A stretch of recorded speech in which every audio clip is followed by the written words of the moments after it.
Beirut میں pager دھماکے، اسرائیلی وزیراعظم کا دعویٰ سچ ثابت ہوا۔ نیتن یاہو نے رواں سال امریکی کانگریس سے خطاب میں ایسے ہی انتہائی حساس اور جدید ترین ہتھیاروں کی تیاری سے متعلق خبردار کیا تھا۔ 25 جولائی 2024 کو کانگریس سے خطاب میں بولے کہ امریکہ کے تعاون سے اسرائیل نے مشترکہ طور پر جدید ترین ہتھیار تیار کیے ہیں جو دونوں ممالک کی حفاظت میں مدد کرتے ہیں، مشرق وسطی میں مشترکہ مفادات کا تحفظ کرنے میں بھی مدد کرتے ہیں۔ Developed some of the most sophisticated weapons on earth. I choose my words carefully.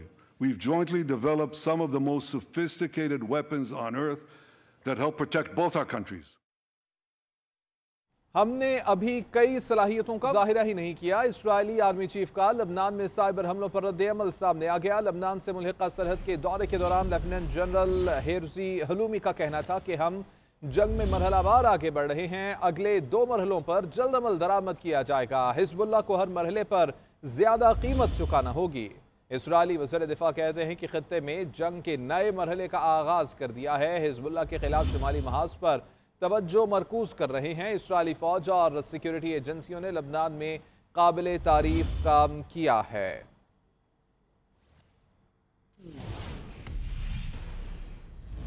لبنان میں ہونے والے سائبر حملوں میں امریکہ ملوث نہیں، ترجمان وائٹ ہاؤس جان کربی کی پریس بریفنگ۔ کہا اب بھی سمجھتے ہیں لبنان کے ساتھ مسئلہ صفاقی کوششوں سے حل ہوگا۔ نیا محاذ کھلنے سے روکنے کے لیے ایک پیچیدہ صفاقی عمل سے گزر رہے ہیں۔ اس بارے کچھ کہنا قبل از وقت ہے کہ سائبر حملوں کا جنگ بندی مذاکرات پر کیا اثر ہوگا۔ اقوام متحدہ کی جنرل اسمبلی میں فلسطین پر اسرائیلی قبضے کے خلاف قرارداد منظور کر لی گئی ہے۔ اسرائیل کو 1 سال کے اندر فلسطینی علاقوں سے قبضہ ختم کرنے کا حکم دے دیا گیا ہے۔ خبر ایجنسی کے مطابق اقوام متحدہ کی جنرل اسمبلی میں پاکستان، ترکیہ اور قطر سمیت دیگر ممالک کی جانب سے پیش کی جانے والی مشترکہ قرارداد کے حق میں 124 ممالک نے ووٹ دیا، جبکہ 14 ممالک نے اس کی مخالفت کی اور 43 ممالک کے اراکین ووٹنگ میں شامل ہی نہ ہوئے۔ قرارداد میں کہا گیا ہے کہ اسرائیل کو 1 سال کے اندر غزہ اور مقبوضہ مغربی کنارے کے علاقوں سے اپنی موجودگی کو ختم کرنا ہوگا۔ اقوام متحدہ میں اسرائیل کے سفیر ڈینی ڈینن نے قرارداد کی منظوری کو شرمناک فیصلہ قرار دیا اور الزام لگایا ہے کہ اس طرح کے اقدامات سے فلسطین میں موجود دہشت گردوں کی سفارتی پشت پناہی کی جا رہی ہے۔ سعودی ولی عہد شہزادہ محمد بن سلمان کا مشاورتی شورا کونسل کے سالانہ اجلاس سے خطاب۔ ان کا کہنا تھا کہ سعودی عرب فلسطینی ریاست کے بغیر اسرائیل کو تسلیم نہیں کرے گا۔ ان کی جانب سے مزید یہ کہا گیا کہ فلسطینی عوام کے خلاف اسرائیلی قبضے کی شدید مذمت کرتے ہیں۔ سعودی عرب آزاد فلسطینی ریاست کے قیام کے لیے اپنی انتھک محنت جاری رکھے گا۔ شہزادہ محمد بن سلمان کا کہنا تھا کہ فلسطینی کاز سعودی عرب کی اولین ترجیح ہے۔ افغانستان میں فتنہ الخوارج کو افغان عبوری حکومت کی سرپرستی حاصل ہے۔ پاکستان فتنہ الخوارج کے خلاف قومی سطح پر کارروائی کرتا رہے گا۔ اقوام متحدہ میں پاکستان کے مستقل مندوب منیر اکرم کا سلامتی کونسل کے اجلاس سے خطاب۔ کہا ٹی ٹی پی کے خطرے کو ختم کرنے کے لیے پاکستان علاقائی اور بین الاقوامی تنظیموں کے ساتھ تعاون کرنے کے لیے تیار ہے۔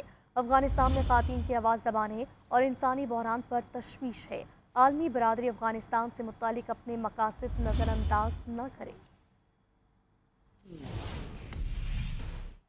وزیراعظم شہباز شریف اور برطانیہ کے بادشاہ کے درمیان ٹیلی فونک رابطہ ہوا ہے۔ بادشاہ چارلس سوم نے شہباز شریف کو دولت مشترکہ اجلاس میں شرکت کی دعوت دے دی ہے۔ وزیراعظم نے اس دعوت کو قبول بھی کر لیا ہے۔ شہباز شریف کا پاکستان کی دولت مشترکہ اور اس کے چارٹر پر عمل درآمد کے عزم کا اعادہ، وزیراعظم سے برطانوی ہائی کمشنر کی ملاقات، شہباز شریف کا برطانیہ کے ساتھ تعلقات کو مزید مضبوط بنانے، برطانوی قیادت کے ساتھ مل کر کام کرنے کے عزم کا اعادہ۔ کہا کہ پاکستان اور برطانیہ کے درمیان دیرینہ اور تاریخی تعلقات ہیں جنہیں مختلف شعبوں میں تعاون کے ذریعے مزید وسعت دی جا سکتی ہے۔ شہباز شریف کا بادشاہ کے لیے نیک خواہشات کا اظہار۔ روسی نائب وزیراعظم کی 2 روزہ دورے پر پاکستان آمد ہوئی ہے اور وزارت خارجہ میں پاکستان اور روسی ہم منصب نے اہم ملاقات کی ہے، جس میں تجارت، معیشت اور توانائی کے شعبوں میں تعاون کو آگے بڑھانے پر اتفاق کیا گیا ہے۔ روسی نائب وزیراعظم نے کہا ہے کہ برکس کا ممبر بنانے کے لیے پاکستان کی حمایت کریں گے۔ اسحاق نے کہا کہ پاکستان اور روس کے تعلقات درست سمت میں گامزن ہیں، توانائی کے شعبے میں تعاون آگے بڑھایا جائے گا۔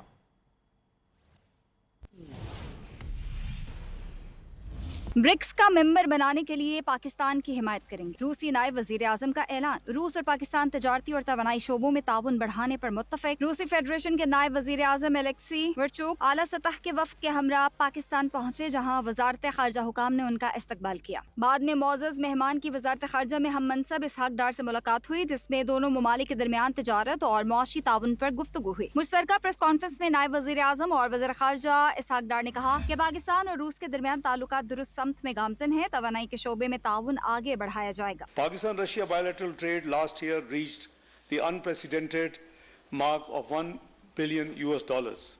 Expansion and strengthening of trade relations by working out logistic and related issues is a priority for both sides. روس کے نائب وزیر اعظم الیکسی ورچوک نے کہا کہ تفصیلی بات چیت ہوئی ہے کہ روس پاکستان کی معیشت میں کیسے مدد کر سکتا ہے۔ بتایا کہ روس کے وزیر اعظم کی پاکستان میں شیڈول SCO میں شرکت متوقع ہے۔ روسی نائب وزیر اعظم دورے کے دوران دیگر اعلیٰ حکام سے بھی اہم ملاقاتیں کریں گے۔ Army chief general Syed Asim Munir سے روسی نائب وزیر اعظم کی ملاقات۔ ISPR کے مطابق باہمی دلچسپی، علاقائی سیکیورٹی اور باہمی تعاون پر بات چیت۔ آرمی چیف کا روس سے روایتی دفاعی تعاون کو بڑھاوا دینے کے عزم کا اعادہ۔ روسی نائب وزیر اعظم نے انسداد دہشت گردی کے لیے افواج پاکستان کی کوششوں کو خوب سراہا۔ لاہور پولیس کا سب انسپیکٹر ہی منشیات فروشی میں ملوث نکلا۔ نارکوٹکس انویسٹیگیشن یونٹ ساؤتھ نے سب انسپیکٹر سجاول کو رنگے ہاتھوں گرفتار کر لیا۔ FIR کے مطابق سب انسپیکٹر سجاول نے منشیات فروش کو گرفتار کیا، جس سے 70 کلو گرام منشیات برآمد ہوئی۔ سب انسپیکٹر سجاول نے منشیات فروش کو 8 لاکھ روپے رشوت لے کر چھڑا دیا۔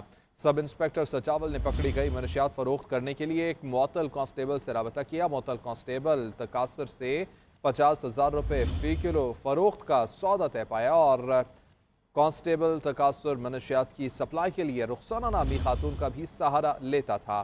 NI یونٹ نے سب انسپیکٹر سجاول، سابق پولیس اہلکار تقاصر اور رخسانہ نامی خاتون کو گرفتار کر لیا ہے۔ گرفتار ملزمان سے منشیات برآمد کر کے مقدمہ بھی درج کر لیا گیا ہے۔ Welcome back. بلیٹن میں آگے بڑھتے ہوئے آپ کو بتائیں گے کہ مولانا فضل الرحمان کی حمایت حاصل کرنے کے لیے اپوزیشن اور حکومت کی بھاگ دوڑ جاری ہے۔ تحریک انصاف نے JUI سربراہ کے اعزاز میں ظہرانہ دیا۔ مولانا فضل الرحمان نے کہا کہ جو مسودہ ہمیں ملا کسی صورت قابل قبول نہیں۔ اگر ہم اس قانون سازی کا ساتھ دیتے تو ملک اور قوم کی امانت میں اس سے بڑی خیانت نہ ہوتی۔ وفاقی وزیر داخلہ محسن نقوی بھی مولانا فضل الرحمان کی رہائش گاہ پر پہنچے۔ حکومت کی طرف سے یقین دہانی کرائی کہ ترامیم سے متعلق تحفظات دور کیے جائیں گے۔ ملاقات پر ملاقات، ملکی سیاست میں مولانا بنے مرکز نگاہ۔ اپوزیشن اور حکومت نے JUI امیر کو قائل کرنے کے لیے ایڑی چوٹی کا زور لگا دیا۔ رابطے، ملاقاتیں اور مشورے جاری۔ سابق اسپیکر اسد کیسر نے بنی گالہ میں اپنی رہائش پر مولانا کی میزبانی کی اور ان کے اعزاز میں ظہرانہ دیا۔